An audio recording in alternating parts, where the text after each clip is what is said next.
Et au chapitre politique, c'est le début des travaux de la commission d'enquête sur le SAMU social.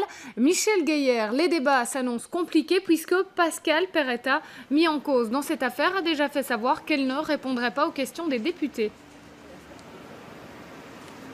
Oui, l'ancienne présidente du CPS s'est exprimée par la voix de son avocat qui a écrit une lettre pour dire que Pascal Perretta voulait bien venir si on la convoquait en commission d'enquête parlementaire, mais qu'elle évoquerait son droit au silence. C'est effectivement un droit consacré par la loi. Elle ne veut donc pas jouer le jeu du travail de l'enquête parlementaire. Du côté du bureau du Parlement, on n'en reste pas là. On est en train de solliciter d'autres avis juridiques, voir si on ne peut pas la contraindre à répondre aux questions. Ce qui est sûr, c'est que c'est un témoin clé de cette commission d'enquête qui visiblement ne joue pas le jeu. Pour autant, la commission d'enquête va débuter ses travaux tout à fait normalement aujourd'hui à 13h30 avec encore quelques prestations de serment et des auditions, les premières véritables auditions, en l'occurrence celles des envoyés du gouvernement. On les appelle commissaires ou invités permanents. Ce sont ceux qui étaient supposés surveiller le travail du SAMU social, financé en grande partie, on le rappelle, par la région.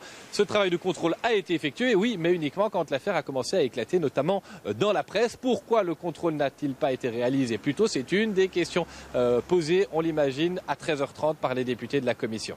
Oui, alors Michel, autre élément qui concerne directement Pascal Perretta, le CPS de la ville de Bruxelles annonce qu'il porte plainte contre son ex-présidente.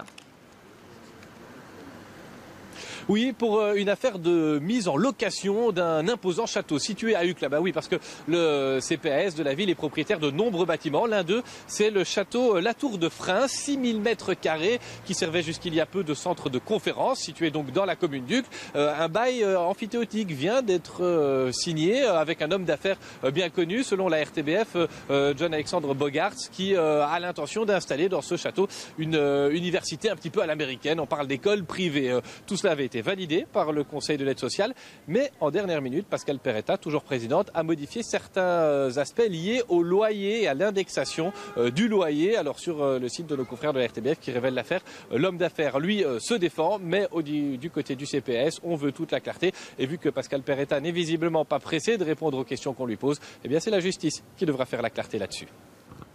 Merci beaucoup Michel et je précise que vous nous ferez vivre en direct les débats de cette commission d'enquête.